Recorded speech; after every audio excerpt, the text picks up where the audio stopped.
Question number 8, यदि ए और B क्रमशः -2, -2 और 2, -4 हो तो बिंदु P के निर्देशांक ज्ञात कीजिए ताकि AP बराबर 3/7 AB हो और P रेखाखंड AB पर स्थित हो। देखो क्वेश्चन को ध्यान से समझना। मान लेंगे कि ये एक रेखा खंड है, क्या है, रेखाखंड, जिसका ये वाला बिंदु है ना, ये कितना है, ए है, और ए का कितना दिया है, ये दिया है -2, और ये बिंदु का है, बिंदु बी है। निर्देशांक कितना दिया है, यहाँ पे देखो, ये दिया है 2, -4। समझ में आ गया। देखो एक बिंदु और है P, जो कि कहां पे स्थित है, AB पर। कहां पे स्थित है, यानी A और B पर ही स्थित है। मान लेंगे कि ये बिंदु यहां पे है, बिंदु P। समझ में आ गया। तो इसी का क्या निकालना है, x, y, मतलब कि बिंदु P का x निर्देशांक और y निर्देशांक निकालना है। अब यहाँ पे देखिए क्वेश्चन में ये वाला दिया है ना, यहाँ ध्यान से देखिएगा।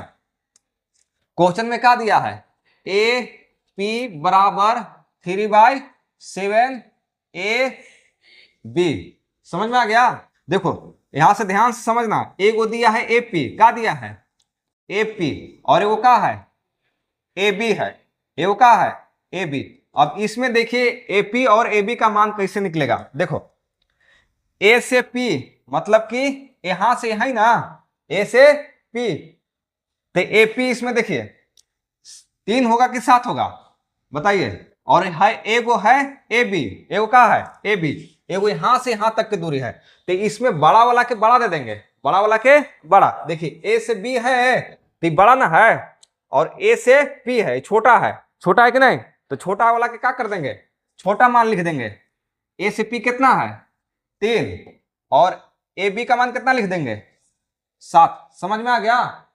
अब यहां से देखिएगा, ए से पी, ए से पी, ए से पी, इसमें देखिए ए से पी जो है उसका मान इसमें कितना लिख देंगे, 3 लिख देंगे ना, और ए से बी जो है उसका मान कितना लिखेंगे 7। अब यहां पे देखिएगा ए से पी जो है इसका M1 कितना हो जाएगा, M1 हो जाएगा 3 होगा। अब यहां पे देखिए इसको खोजना है, इधर हो जाता है M2 ना, तो M2 मिलेगा कैसे, यहां पे देखिए अगर यहां से यहां तक 3 है, 3 अनुपात में विभाजित कर रहा है, और टोटल कितना है 7। देखो ए से बी कितना है, यहां से यहां तक 7 है ना, तो 3 अनुपात तो इधर हो गया, तो 7 में से 3 घटा दो, कितना बचेगा 4, यानी पी से बी के अनुपात कितना हो गया 4। समझ में आ गया। कहे कि टोटल कितना है, देखो टोटल ए से बी कितना है 7 है, तो 7 में तो ए से पी रख लिया कितना 3, तो बचेगा कितना 4 ना बचेगा। समझ में आया कि नहीं आया। अब यहां से देखना, ध्यान से देखना, इसमें तुम्हारा क्या मिल गया, M1 भी मिल गया और M2 भी मिल गया, इसका मान कितना हो गया 4। अब निकाल लेंगे x और y के निर्देशांक। ध्यान से देखिएगा, यहां पे लिखेंगे का बिंदु P का x y निर्देशांक।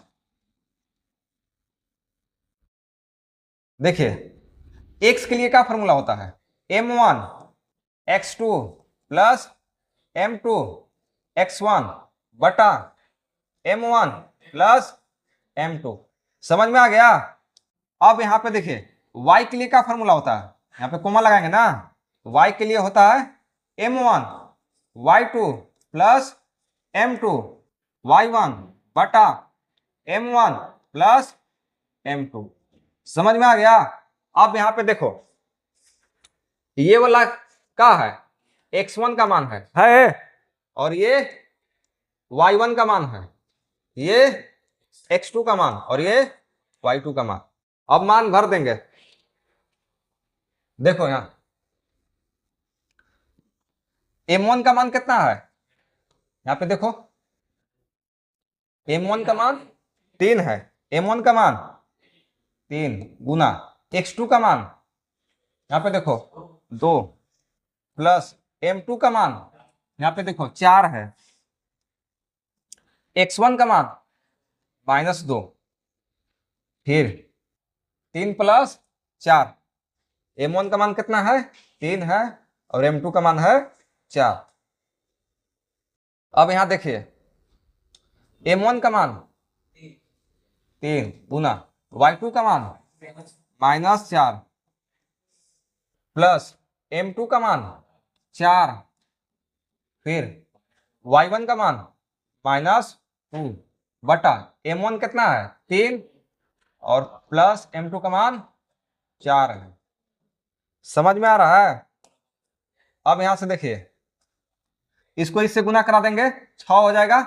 अब यहाँ पे देखो प्लस है और ये क्या है माइनस, तो प्लस माइनस हो गया, -4 दूना 8 बटा 4 और 3 7, फिर कोमा लगा दो, यहां से गुना करा देंगे -12, फिर देखो प्लस है और माइनस है, -4 दूना 8 बटा 4 और 3 7।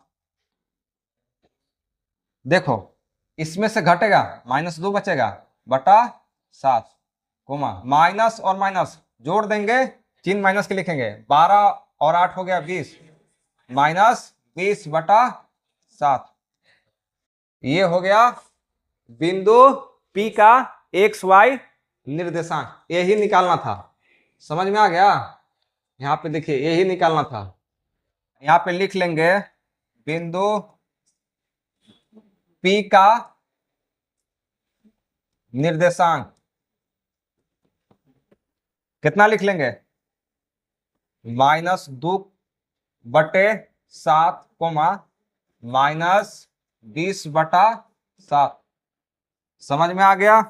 लिख लीजिए।